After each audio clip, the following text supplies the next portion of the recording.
Então vamos lá, pediu para me apresentar. Eu sou professor de Ciência da Computação do IME. O IME é o Instituto de Matemática, Estatística e Ciência da Computação da USP. Eu achei engraçado numa outra apresentação que o palestrante falou que ele era muito velho porque ele estava em TI há 30 anos. E daí eu tirei a calculadora para saber quanto tempo que eu estava em TI, né? E daí eu vi que eu aprendi a programar 43 anos atrás, em 82. Alguém chuta que linguagem de programação que eu aprendi a programar? Basic. Então, eu aprendi com Basic em 1982, depois em 86 eu aprendi COBOL, né? Mas, como eu aprendi Basic, eu sempre lembro, um dos grandes pais, cientistas da computação é o Knuth, Donald Knuth. Ele falou que se algum dia você aprendeu a linguagem Basic, nunca mais na sua vida você vai ser um bom programador. Não interessa o que você faça depois. Se você aprendeu Basic, você nunca mais. Então, eu não sou um bom programador. Tudo bem, concordo com o Donald Knuth, mas eu adoro linguagem de programação e em 87, né, que eu entrei na faculdade formalmente, no curso de Ciência da Computação, a gente aprendeu linguagem Pascal, C, e o legal do curso que a gente tem lá na USP é que o aluno é exposto pelo menos a 10 linguagens de programação diferentes ao longo dos 4 anos. Ele é forçado a aprender aproximadamente 10 linguagens de programação diferentes e fazer projetos em várias linguagens de programação, e eu acho que isso aí é muito rico, né? Eu aprendi Lisp, Pascal, C, daí me apaixonei por essa ideia nova, que era orientação a objetos, fui aprender C++, fiz o meu mestrado lá também, hackeando o kernel do Linux, mexendo no kernel do Linux, isso em 1991, 92, e daí, portanto, tive que escrever muito código em C, sofri muito, né? É uma linguagem que faz a gente sofrer. E daí fui fazer o doutorado nos Estados Unidos, e o que eu fiz no doutorado nos Estados Unidos era um sistema de configuração automática. Naquela época não existia pip install, não existia apt-get, e daí meu doutorado foi fazer um sistema de configuração automática, seria similar ao que a gente tem no pip install, mas com a diferença que você podia fazer pip install em pacotes de sistemas rodando. Então, ele dinamicamente, com o sistema rodando, no ar, ele mudava componentes do sistema e via se ia quebrar ou não, dependendo do estado em que as coisas estavam rodando, né? E para isso eu fiz muita coisa em C++, e depois em Java, né? E fazer coisas ultradinâmicas em C++ é muito complicado. E daí, naquela época, isso por volta de 98, eu descobri que tinha outro brasileiro fazendo doutorado na Inglaterra, que por acaso também se chamava Fábio, e que estava fazendo algo muito parecido com o que eu estava fazendo, só que ele estava usando uma linguagem estranha, que ninguém conhecia, chamada Python. E daí ele começou a falar dessa linguagem Python, em 97, para mim, mais ou menos, e eu me apaixonei pelas coisas que a linguagem era capaz de fazer com grande facilidade. Aquilo que eu tinha uma dificuldade enorme de fazer em C++, e a gente usava muito reflexão computacional, de inspecionar os componentes que estavam executando, os objetos, e reconfigurar os objetos dinamicamente, mudar. Em C++ eu conseguia fazer com grande dor, ele fazia muito facilmente Python, e me apaixonei pela linguagem. Mais engraçado, tive esse contato com Python em 97, 98, mas Python não decolou, demorou muito para decolar. Então, eu acabei, quando eu voltei para o Brasil, a USP ainda usava C para ensinar a introdução à computação, eu fiz um movimento, não, vamos usar algo mais moderno, vamos usar Java, e daí escrevi um livro lá de como ensinar programação em Java, mas depois de uns 10 anos, daí sim, Python ganhou um grande movimento, né? Muita gente começou a adotar, muitos sistemas começaram a ser inscritos em Python, coisas como clones, ou começaram a ser usadas aí, lá na USP também, e daí eu comecei a fazer um movimento, por volta de 2010, para a gente passar a usar Python para a introdução à computação. E teve bastante resistência no começo, mas acho que eu consegui, junto com outros, vários, acabar convencendo, e hoje em dia a maior parte dos nossos cursos de introdução à computação são feitos em Python. Daí teve uma época que a gente resolveu também criar um material online para ajudar a ensinar computação e acabei fazendo uns cursos aí no Coursera de introdução à ciência da computação. O objetivo não é introduzir Python, é introduzir computação, ciência da computação, os conceitos algoritmos, pensamento computacional, mas usando Python como linguagem de exemplo, acabou tendo aí uma grande repercussão. E no começo da minha carreira de professor lá da USP, né, à medida que eu fui subindo na carreira, eu fui cada vez mais, eu escrevendo menos código, mas daí passando a orientar os trabalhos dos alunos de graduação, mestrado e doutorado, e pós-doutorado, que eles sim escrevem aí muito código em várias linguagens. E no começo dos anos 2000, eu estava muito preocupado com a qualidade do código, porque eu via também, fazia um pouco de consultoria para a indústria e via código de péssima qualidade andando por aí, as pessoas não ouviam falar sobre qualidade de código. No começo dos anos 2000, tinha duas coisas que eu fazia muito proselitismo. Uma é design patterns, né, padrões de projeto de software, padrões arquiteturais, que as pessoas nunca tinham ouvido falar, e a outra é desenvolvimento ágil de software, agile, que também sofria grandes resistências, né? Mas depois de 2010, 2015, essas coisas quase que viraram mainstream, né? Então, hoje em dia, toda empresa, pelo menos se diz agile, não necessariamente né? Mas todo mundo se diz ágil, e todo bom desenvolvedor de software sabe o que são design patterns, etc., conhece os conceitos, né? E eu achei que a gente ia não precisar mais ficar falando tanto de qualidade de código. E eu achei que a gente estava arrumando ali para um mundo maravilhoso, onde cada vez mais a gente olhar para o código que existe na indústria e falar, nossa, que legal, código bem feito. Mas daí as coisas começaram a mudar de 5 anos para cá. E eu acho que eu comecei a ter muito contato, porque Python teve um crescimento enorme nos últimos 10 anos, em particular nos últimos 5 anos, começou a ser fortemente utilizado em outros lugares e por pessoas que não são pessoas como você que estão na Python Brasil. São pessoas que querem simplesmente escrever algum código que funciona e Python ajuda a fazer isso muito rápido, né? Então, essa questão de qualidade de código sempre foi algo que nos preocupou, né? A comunidade de engenharia de software, desenvolvimento de sistemas, há décadas está preocupado com a qualidade do código, porque essa má qualidade leva a bugs no software, ele não faz o que precisa fazer e leva uma má experiência do usuário, né? E todo mundo aqui sabe bem o que são bugs e todos sabem o que é uma má experiência do usuário aqui, porque a gente já viveu isso como usuário e a gente já viveu isso como desenvolvedor também.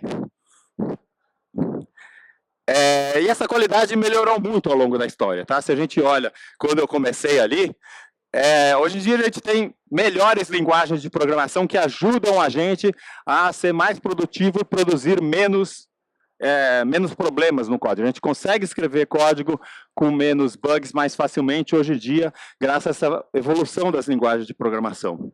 A gente tem ferramentas muito melhores, tá?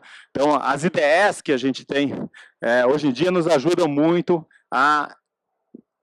eles nos avisam quando a gente está cometendo um erro, mas também se a gente já cometeu o erro, encontrar o erro que foi feito é muito mais fácil hoje do que quando eu desenvolvia no kernel do Linux, por exemplo, em 1992. Em particular, se tem alguém aqui que ainda programa Python no VI, por favor, pense que o VI é uma ferramenta de 50 anos atrás que não deve mais ser utilizada para isso, né? Eu sempre encontro gente que fala com orgulho que programa no VI, né? E hoje a gente tem melhores processos e técnicas. Então, em particular, em termos de processo de desenvolvimento de software, eu acho que os métodos ágeis ali, implementados de uma forma realmente ágil, seguindo os preceitos de verdade, não só por marketing, funciona muito bem e a gente consegue produzir software de muito melhor qualidade do que seguindo os processos rígidos antigos. E técnicas como testes automatizados também, quando bem utilizadas, ajudam muito a gente fazer um software de muito melhor qualidade. Então, melhorou muito isso aqui. Mas, como eu estava dizendo, então, eu comecei a observar uma piora na média do software que eu enxergo dos últimos 5 anos. E isso, em parte, veio pela popularização de Python com não especialistas. Eu gosto de fazer muita pesquisa científica interdisciplinar, então eu interajo com economistas, físicos, biólogos, administradores de empresas, pessoal de finanças, e tem muita gente nessas áreas aí que estão escrevendo engenharia escrevendo um monte de código. Então, você tem muito economista escrevendo código, físico escrevendo código, engenheiro civil, engenheiro de produção escrevendo código, e essas pessoas não tiveram a formação em ciência da computação, a formação em engenharia de software adequada. E elas conseguem rapidamente fazer algo que funciona. O problema é que muitas vezes esse código não é código simplesmente de exploração, é um código que é utilizado por grupos maiores e durante períodos de tempo mais longos. Tá? Então, esse é um aspecto. A gente começa a ver o uso massivo de ciência de dados e inteligência artificial em várias áreas do conhecimento, em muitas empresas, em grupos de pesquisa, e Python tem ferramentas que ajudam a fazer isso muito bem. A gente consegue fazer ciência de dados de forma excelente, em todo lá o ecossistema do Pandas, e inteligência artificial, no scikit-learn da vida e outras bibliotecas excelentes que existem em Python, e tem muita gente usando e escrevendo código que é um lixo completo para fazer isso. E esse lixo completo, dependendo da empresa, muitas vezes acaba indo para produção, ou pelo menos eles tentam colocar em produção. Né? E isso começou a me preocupar, ver isso em vários lugares. Né? Agora, para completar, a gente teve a revolução há 3 anos atrás, dessas LLMs que geram código com uma certa qualidade, né? Eles geram código correto, de vez em quando. De vez em quando, não. De vez em quando eles geram código bem escrito, de vez em quando, não. Né? E só que essas LLMs estão sendo utilizadas aí largamente por essas pessoas sem a formação adequada e também até por pessoas com formação adequada. E nas empresas de TI, muitas delas têm uma pressão enorme da gerência para os desenvolvedores usarem agressivamente essas ferramentas de IA. E daí a gente está começando a ver um monte de código mal escrito por IA, onde o ser humano que está lá responsável por isso, ou ele não tem tempo de ver o código, e o código rodou num teste lá, vai para a produção, ou ele não tem a competência para entender. Não tem a competência para entender que aquele código é muito mal escrito e que vai causar problema e vai se tornar um código de difícil manutenção, mesmo que não gere bugs, vai tornar um código não manutenível. Né? Isso aí eu tenho começado a ver nas minhas andanças por diferentes comunidades aí cada vez mais. Acho que para a maioria de vocês eu não preciso explicar o que é qualidade de software, mas vou relembrar, né, que qualidade de software tem muitos aspectos diferentes. Então, primeira coisa, corretude. O software tem que fazer aquilo que se espera, o que está definido nos requisitos. Depois, ele tem que ser um software eficiente, tem que fazer aquilo com uma eficiência dentro do que é razoável e esperado. Para a gente é muito importante que ele seja manutenível, porque os requisitos vão mudar ao longo dos anos, ao longo das décadas, e a gente precisa ter a capacidade de atualizar esse software. É fundamental que ele tenha uma boa usabilidade para o usuário final, que ele seja seguro, que não seja fácil você roubar dados sigilosos, que não seja fácil você fingir que é outra pessoa e entrar no sistema. Ele tem que ter interoperabilidade com outros sistemas. Tem que ter confiabilidade em termos de eu garantir que ele vai estar no ar uma boa parte do tempo, porque se não estiver no ar, ou eu vou causar prejuízo para a empresa, ou uma dor ali para o usuário. E também que os resultados, mesmo em diferentes condições, os resultados que ele provê são corretos. Né? Portabilidade, que ele seja fácil de ser transportado para diferentes contextos, diferentes sistemas operacionais, e assim por diante. Então, tudo isso aqui é o que a gente chama de qualidade de software. Tem outros aspectos ali também, esses aqui são alguns dos principais. Mas, hoje, eu gostaria de falar não sobre tudo isso, mas, porque acho que dado o perfil de vocês, mas sobre uma coisa que eu acho que vocês têm uma grande responsabilidade, que é a qualidade, que a gente chama de qualidade interna do software. Que é uma coisa que os nossos gerentes muitas vezes não entendem, não sabem que existe, na verdade. Né? Que na verdade, todas as dimensões que eu falei antes podem ser mapeadas para a qualidade interna do software. E a qualidade interna do software diz respeito ao design do seu sistema de software, né? O design abstrato das componentes do seu sistema de software, como elas se interrelacionam, que é o que a gente chama de arquitetura de software, né? Hoje em dia os sistemas em geral são distribuídos, como essas várias componentes colaboram para fazer o que precisa ser feito. Então, uma boa arquitetura de software ali é fundamental. E a qualidade do código-fonte com que a gente escreve o nosso código aqui, em Python e em outras linguagens também, né? Documentação também é um aspecto ali da qualidade de software, principalmente quando a gente fala qualidade interna. Documentação para o usuário, para o desenvolvedor, né? É alguma coisa ali, é fundamental também, né? Então, todos esses aspectos aqui dizem respeito à qualidade interna de software. Mas eu quero focar e mais profundamente ainda para esta comunidade que estamos aqui, que eu acho que é algo que vocês têm bastante responsabilidade, não pelo, quer dizer, também pelo código que vocês escrevem, mas eu acho que vocês aqui são, na comunidade como um todo de desenvolvimento de software, de TI, vocês são referências, vocês estão aqui, não é à toa, é porque vocês estão interessados em aprender e avançar o conhecimento da comunidade de Python. Então, você não é um programador Python qualquer, como existe dezenas de milhares na cidade de São Paulo. Só tem aqui 600 dessas dezenas de milhares, e é porque você representa algo quando as outras pessoas olham para você, eles querem extrair conhecimento de você, e você, querendo ou não querendo, você emana esse conhecimento e você influencia as outras pessoas. E eu acho que é fundamental, nesse momento agora, das LLMs e da disseminação, da popularização do Python, vocês nos ajudarem a servir de antenas transmitindo essa ideia de que a qualidade do código que a gente produz é importante em várias dimensões ali para o sucesso do software que a nossa sociedade vai usar. Tá?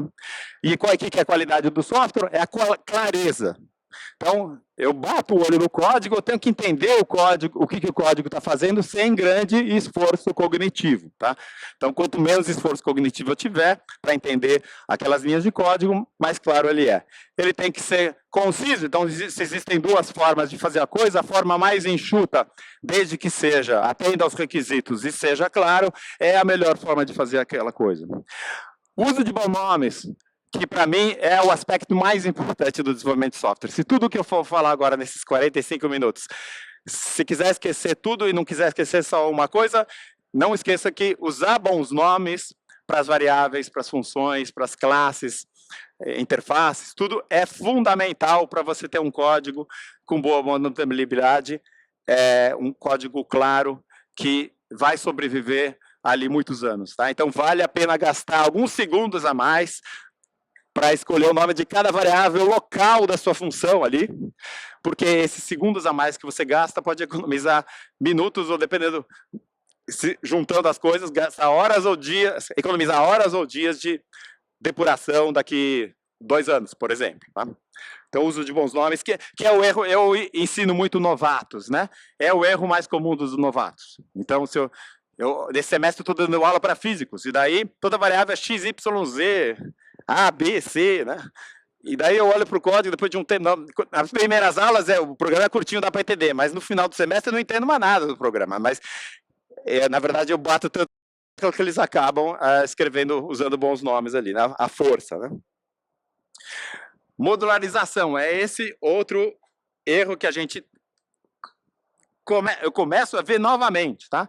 Eu lembro, quando eu comecei minha carreira de professor, eu fiz uma consultoria por volta de 2002 para uma empresa e eles falavam, estamos com muito problema no nosso código Java, a gente está desenvolvendo sistema de Java há alguns anos e é cheio de erros e a gente chegou num ponto que a gente não consegue mais implementar funcionalidade nova em menos de 2 meses, porque a gente passa, cada funcionalidade nova gera erros gigantes.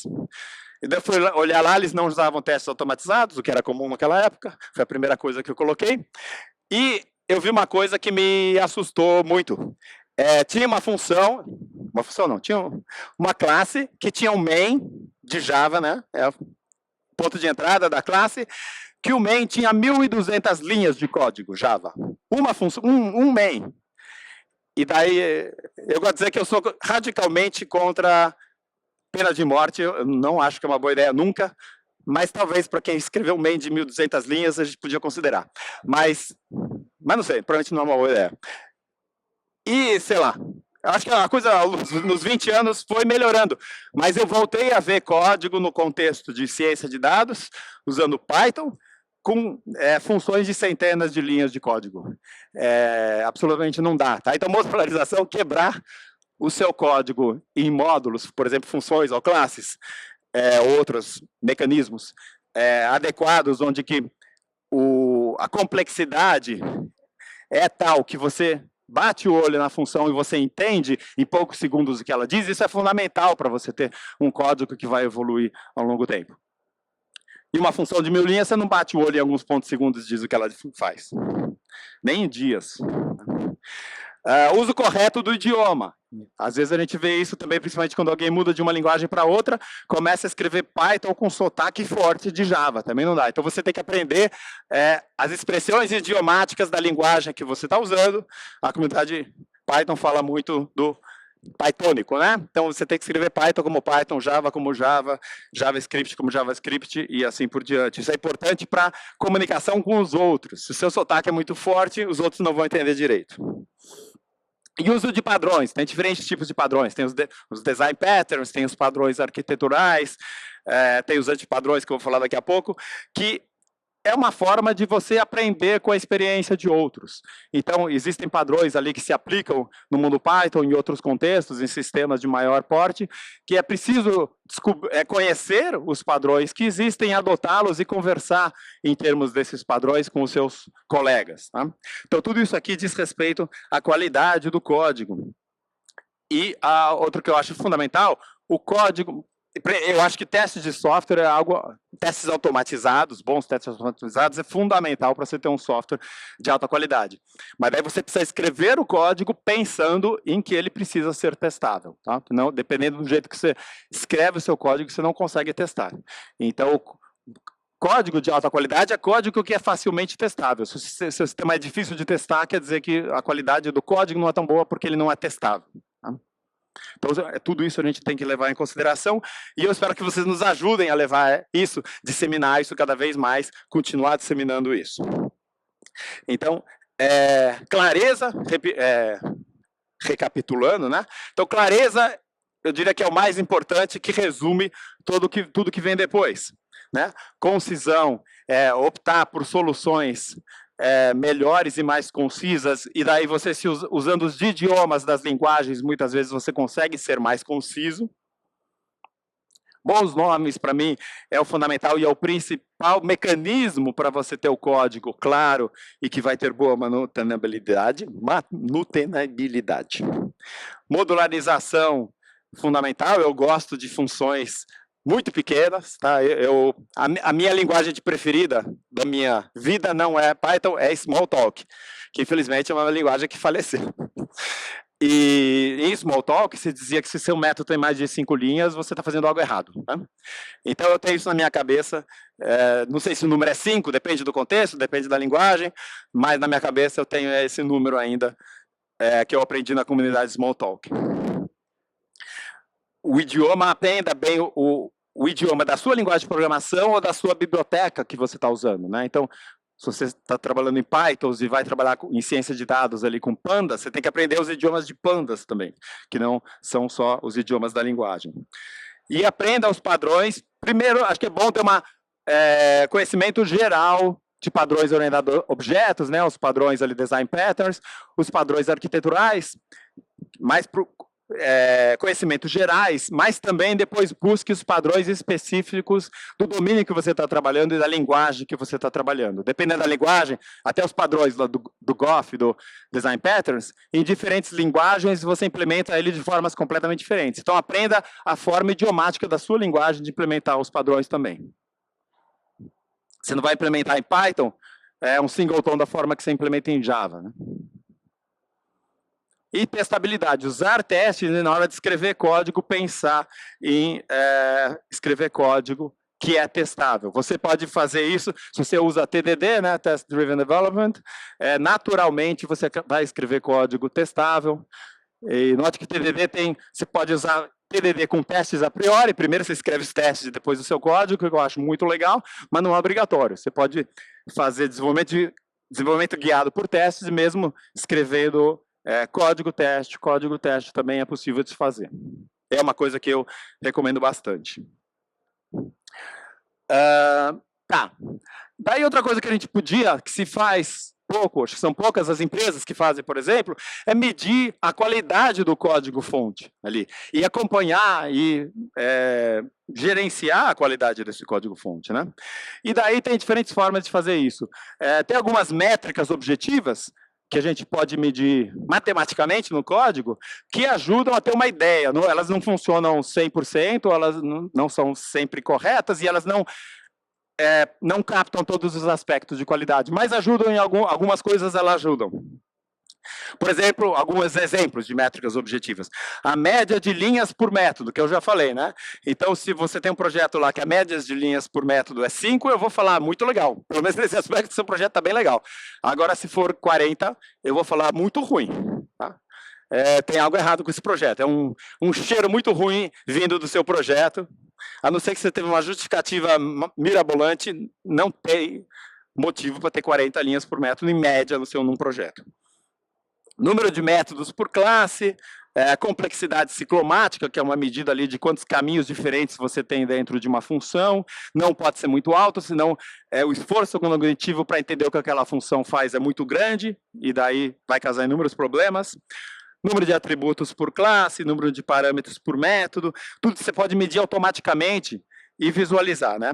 Tem outras métricas um pouco mais sofisticadas, o acoplamento entre diferentes componentes do sistema, por exemplo, o acoplamento entre diferentes classes, e a coesão, o quanto cada classe do seu sistema trata de um assunto só. Ou se ele trata uma classe que faz várias coisas diferentes, está errada. Uma classe devia fazer só uma coisa e fazer bem feita aquela coisa.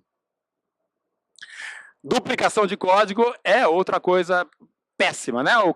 Muita gente faz o copy and paste programming, que é a pior prática de programação, o copy and paste programming, que você pode usar de vez em quando, raríssimas vezes, desde que logo em código exploratório, mas desde que depois você já conserte refatório para eliminar a duplicação. Se você tem um sistema de software ali em produção que tem um monte de duplicação de código, isso vai gerar enormes problemas. Você vai consertar um bug e esse bug vai ressurgir meio igual em diferentes lugares do código, porque você tem essa duplicação de código. E você consegue medir isso com ferramentas. Tá? E, obviamente, cobertura de testes, você já conhece, tem uma bateria de testes, você consegue ver que partes do código, que caminhos do seu código estão sendo cobertas ou não por testes. Então, tudo isso aqui dá para medir, e existem ferramentas automáticas que ajudam a gente a medir e visualizar esses problemas. Tá? E a gente devia usar mais essas ferramentas também, principalmente quando você está trabalhando com uma base de código problemática. Tá? Então, eu diria que o mais famoso ali do mercado é o SonarQube, que é um projeto open core, ou seja, o núcleo dele é software livre, que é a Community Edition, que você pode baixar e começar a usar hoje já, mas tem funcionalidades avançadas que são proprietárias que você tem que pagar. Ele automatiza muitas todas essas métricas que eu falei, mais algumas também.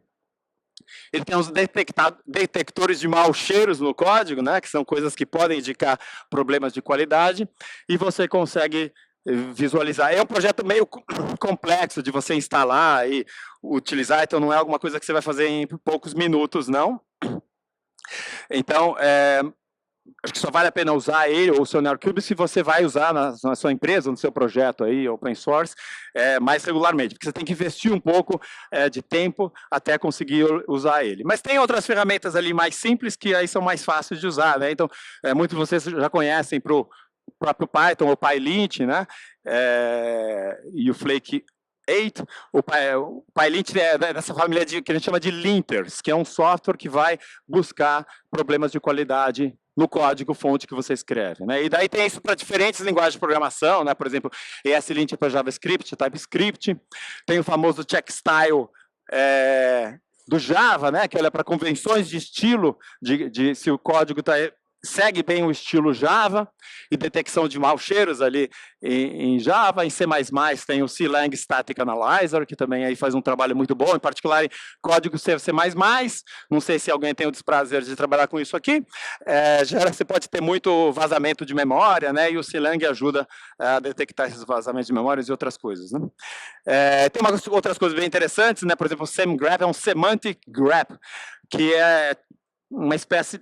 É um software que olha para a qualidade do código, mas tem um módulo lá é bem interessante para a segurança do código. Então, se você tem um sistema ali onde a segurança é importante, o SameGraph pode apontar vários problemas de segurança no seu código de uma forma muito legal. Esse é um panorama geral dessa área, e essa é uma preocupação aí, agora falar um pouco, eu sou acadêmico da universidade, é uma preocupação da nossa, não só do ensino, então esse tipo de conteúdo é o que a gente ensina lá na USP, mas também da pesquisa científica, né? E, como eu falei, nos anos 2000, começo, a gente fazia bastante pesquisa em qualidade de software, em métricas, e eu achei que eu tinha abandonado essa área, mas me vi forçado a voltar a trabalhar nisso, e a gente agora está voltando a trabalhar nesse novo contexto de ciência de dados, machine learning, e com as LLMs produzindo código, né?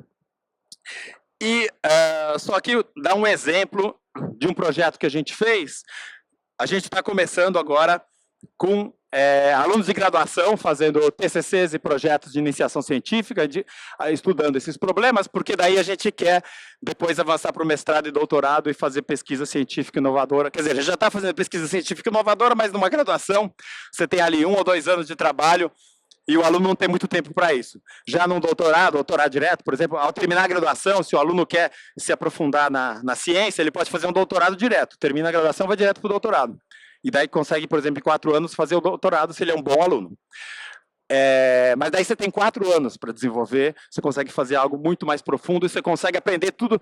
Primeira coisa que você vai no primeiro ano é aprender tudo que existe na área, né? Então você vai aprender todas as ferramentas, todos os artigos científicos publicados nos últimos 10 anos. Depois que você sabe tudo na área, daí você vai escolher um tópico inovador e você vai fazer algo novo que nunca ninguém fez no planeta Terra. E daí você vai fazer, começa a fazer e vai interagir com outros cientistas, vai em congressos, vai apresentando o trabalho. Primeira vez que você apresenta, você te dá um tapa na cara, fala, isso é um absurdo, tá, nada a ver. E daí você pensa em desistir, o orientador fala, não desiste, vamos lá, vamos insistir, o caminho é bom, vamos acreditar. Daí você acredita e depois sai coisas boas. Isso é o que a nossa história tem mostrado, né? Então, por exemplo, esse é o aluno Yasman Mamani, ele está fazendo agora o trabalho de conclusão de curso. E ele acabou desenvolvendo essa ferramenta de Smell, que eu diria que é um mini SonarQube, mas focado especificamente para software de data science, ciência de dados e machine learning.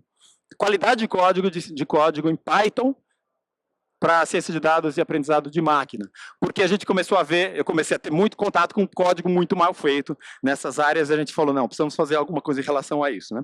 Daí, a primeira coisa que ele fez, na iniciação científica, você faz como se fosse um mini doutorado. Você faz a coisa com menos profundidade e mais rapidamente. Então, ele começou estudando a literatura. Então, ele leu alguns livros e umas dezenas, 10 ou 20 artigos científicos sobre essa área de qualidade de código e procurou tudo que existia sobre qualidade de código específico de ciência de dados e machine learning em Python, que era muito poucos artigos tratavam disso, mas estudou tudo e daí usou algumas ferramentas para analisar, por exemplo, o PyLint, para analisar 10 projetos de código open source de ciência de dados e de machine learning.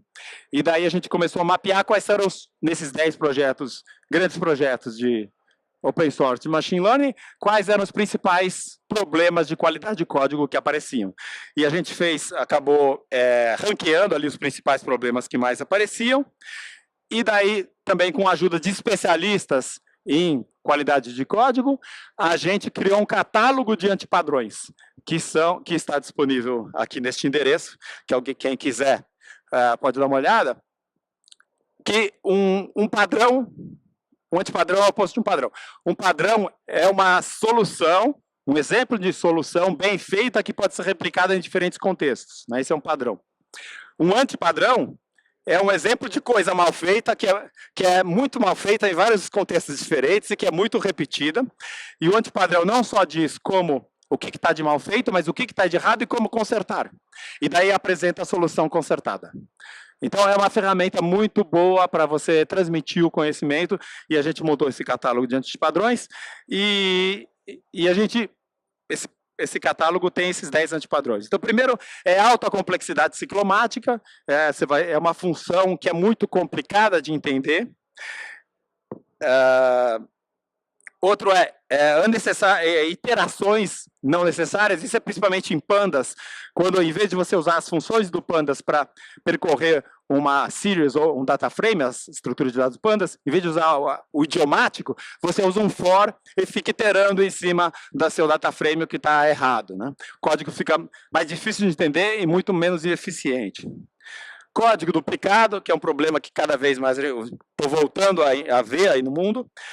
Nomes não claros, que isso é uma coisa que a gente não consegue automaticamente ainda detectar, mas talvez as LLMs possam nos ajudar nisso. Muitos argumentos numa função, exceto argumentos, muitas variáveis locais numa função, muitos atributos de instância, muitas linhas numa função ou método, baixa coesão de uma classe, e alta acoplamento entre classes. Então, esses são os 10 padrões, e daí cada padrão tem mais ou menos uma cara como essa. Então, primeiro você tem o nome ali, ó, iterações desnecessárias. Daí você tem uma descrição explicando o que é esse erro que se comete. Daí você tem um exemplo de código problemático. Então, aqui ele está fazendo um for, usando for i em range 1 length, que é o jeito que você não deve interagir numa série, num data frame pandas. Mas, infelizmente, a gente vê muito código desse aqui, hoje em dia. E daí ele explica por que o código está errado e ele dá uma solução. Ele explica qual é a solução. Nesse caso, a solução é muito simples. Às vezes, a solução tem mais texto para explicar qual é a solução. E daí ele mostra o código refatorado resolvendo o problema. Cadê? Onde foi? Foi parado aqui.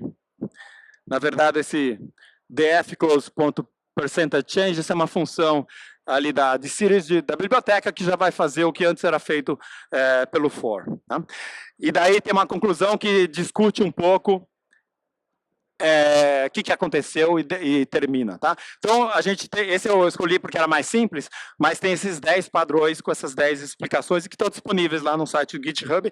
Se você quiser nos ajudar a melhorar isso aqui, e, eventualmente, escrever novos padrões, entre em contato, que sempre é legal ter colaboração.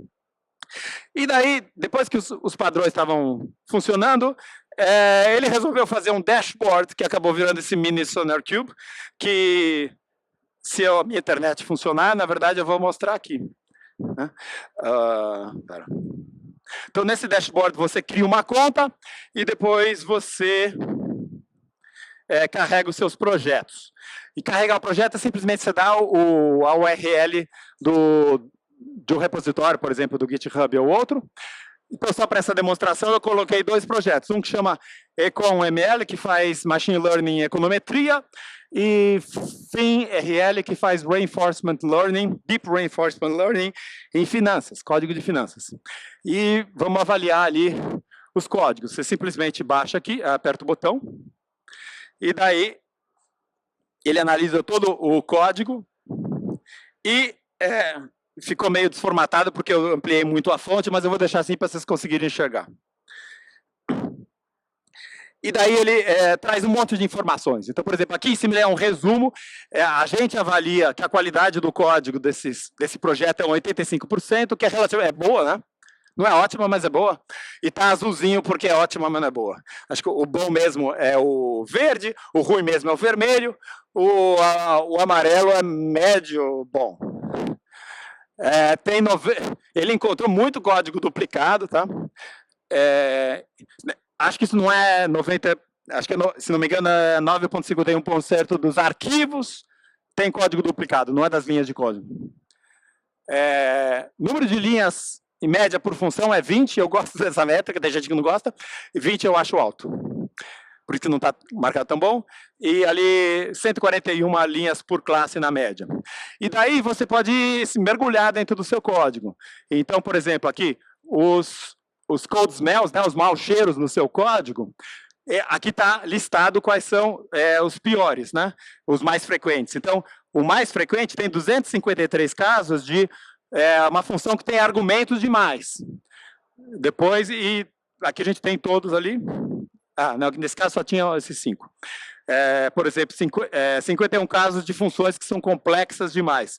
Se a gente clica aqui, a gente vê quais são todos ali Quer dizer, aqui a gente pode listar a descrição do tipo padrão, ou a gente pode ir para os lugares específicos, né? Então, ele está falando, ó, nesse Dynamic Panel DPG, na linha 161, na coluna 4, tem esse problema aqui de muitos parâmetros. A fonte ficou ruim, de novo, porque eu ampliei, mas a gente está vendo aqui, tem esse Create Instance aqui, ó, que ele está falando que tem esse self, x, sigma, sigma, y, conf, tá, heterostrength, heteronym, sei lá, tem uns 10 parâmetros nessa função, que não é uma coisa legal, parâmetro demais nessa função. Talvez é um ponto em que você queira melhorar o seu código, refatorar para melhorar isso. Né? E daí, iterativamente, você pode fazer isso e olhando essas coisas. Tem essa parte de duplicação de código, né, que ele vai mostrar que lugares que tem duplicação de código, ele mostra exatamente ali qual arquivo, qual linha que tem o código duplicado, né? E você pode ver ali esses dois arquivos. Tem essas 10 linhas de código aqui, que é essa parte e essa parte, que são idênticos, né? Então, provavelmente ele devia usar um extract method para extrair esse código duplicado e colocar no método comum ali, ou usar alguma outra ferramenta de reuso de código. Que mais que a gente tem? A gente pode olhar para os módulos mais problemáticos, né? A gente pode ou mergulhar e ir direto para o código-fonte, ou a gente pode olhar lá embaixo. Para aqui mostrar primeiro. Isso aqui são os resumos, né? Esse é um projeto de 43 mil linhas de código. A gente achou 741 problemas de qualidade. Tem 2.144 funções e 312 classes. E aqui a gente pode ter uma visão gráfica. Ele não amplia. Eu vou ampliar desse jeito, assim. Uma visão gráfica da qualidade da coisa. A gente pode visualizar de duas formas. Ou onde que estão os módulos desse projeto que tem maior quantidade de problemas de código. Então, em vermelho é o pior e verde, azul é o ótimo, né? Então, aqui a gente está vendo os módulos. Então, esse é o módulo que tem mais code smells, tem mais problemas ali de qualidade. Mas ele é o que tem mais porque ele é o maior também em linhas de código, né? Então, se a gente quiser, a gente pode olhar por densidade. A densidade é dividindo o número de problemas pelo número de linhas de código, que a gente vê. Tem alguns aqui, por exemplo, esse aqui é uma coisa que ele é pequena, que é esse Dynamic Panel DPG, e ele é um módulo pequeno, mas que está cheio de problema. Tá? Então, provavelmente, talvez eu ia começar a atacar esses aqui que estão vermelhos, onde vermelho nesse gráfico aqui, e depois o laranja, se eu quiser ir melhorando aos poucos a qualidade do código. Obviamente, você como programador, você vai olhar e você vai ver se você concorda que aquilo é um problema ou não. Talvez tenha um mau cheiro, mas o mau cheiro não é porque tem comida estragada. O mau cheiro é porque tem ali uma substância que é para cheirar mal mesmo e tudo bem. Mas muitas vezes o mau cheiro é comida estragada, ou outras coisas também. Comida já processada pelo aparelho digestivo. No código a gente vê muito disso, comida processada pelo aparelho digestivo. Tá, voltando aqui para os slides, não sei se eu tenho muito mais coisa. Esse aqui são só... Isso aqui é o caso falhasse, o demo. Então, próximos passos no futuro, em particular... O futuro para vocês, eu gostaria que vocês virassem embaixadores da qualidade de código nas suas instituições, nas suas empresas, para os seus amigos e na sua comunidade. Né? Mas os nossos próximos passos lá na USP, desse trabalho de qualidade do código, esse software DSML, por enquanto, está num servidor web sem nome, só com o endereço IP, a gente vai colocar publicamente, deixar disponível para quem quiser usar e colocar os seus projetos e analisar o código, ou você baixa e coloca na sua máquina, porque é open source. A gente está pensando em montar um curso online no Coursera sobre qualidade de código para não especialistas, não é para vocês, é para o engenheiro de produção que só fez uma disciplina na vida de computação e hoje em dia trabalha em desenvolvimento de software, não teve a chance de ter muito conhecimento, mas será que de forma concentrada a gente pode ensinar ele a produzir código de alta qualidade? E agora a pesquisa científica em nível mestrado e doutorado, que a gente está começando também, é o uso de IA, LLMs, para avaliação semiautomática de qualidade de código em parceria com um humano. Então, como um ser humano pode usar a ajuda de inteligência artificial para detectar os problemas de qualidade no código da sua empresa, do seu projeto, e melhorar essa qualidade do código. Porque às vezes LLMs atualmente não são capazes de fazer isso, mas podem vir a ser capazes se a gente fizer a pesquisa necessária para isso. Então, esses aqui são os nossos próximos passos. Obrigado pela atenção. E a gente tem uns minutinhos para perguntas aí, se tiver alguma pergunta, ou comentários também. Obrigado.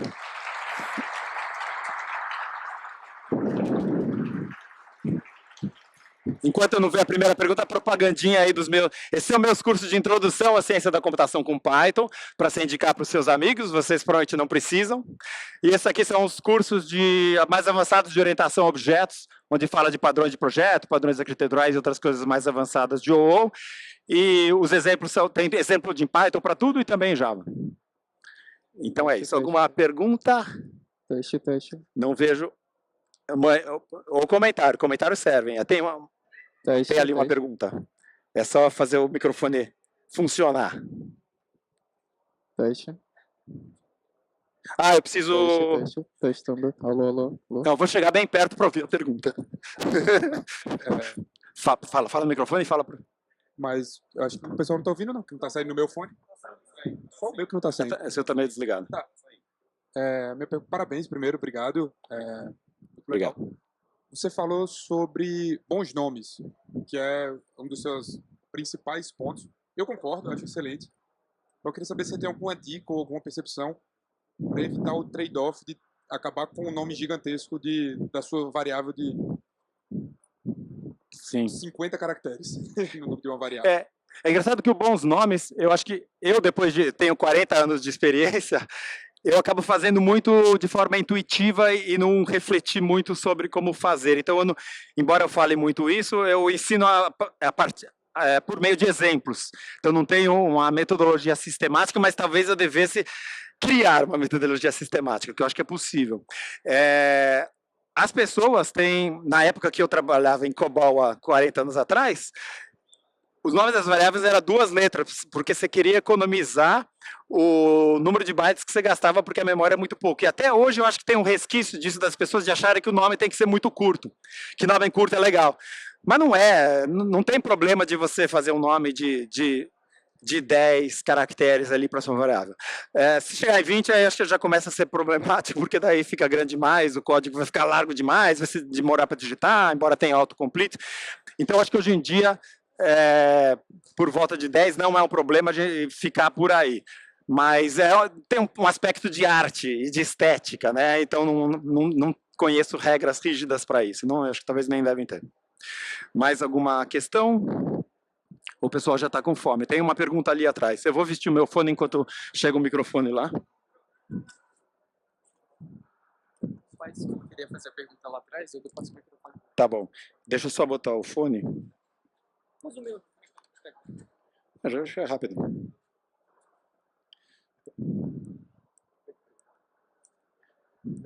Ei, não está indo para ver. Deixa eu ver. Fala para ver se o alô está meio baixo. Fala de novo? Alô? Agora sim tá bom, legal. Eu não estou me ouvindo, mas... Eu estou ouvindo.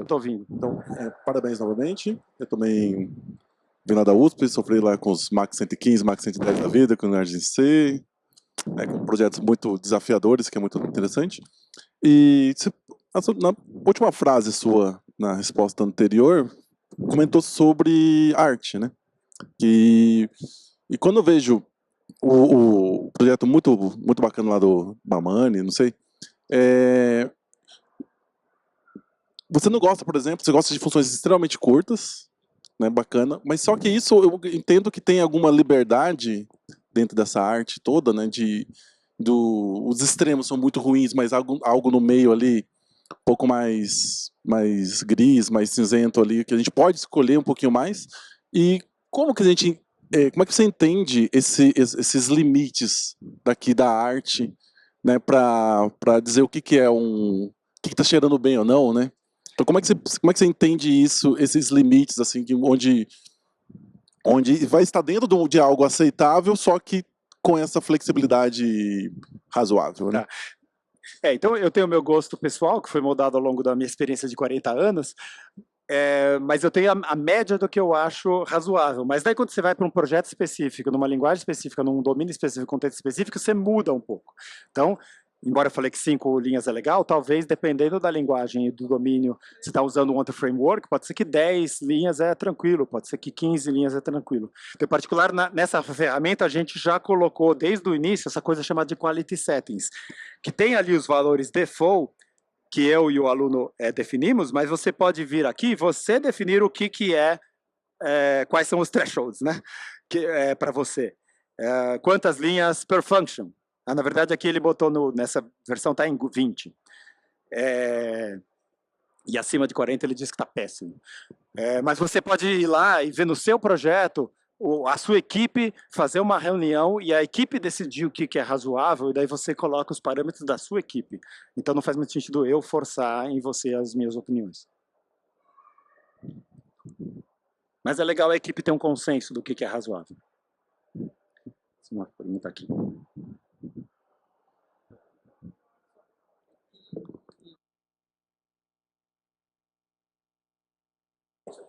Para eu liberar, mas...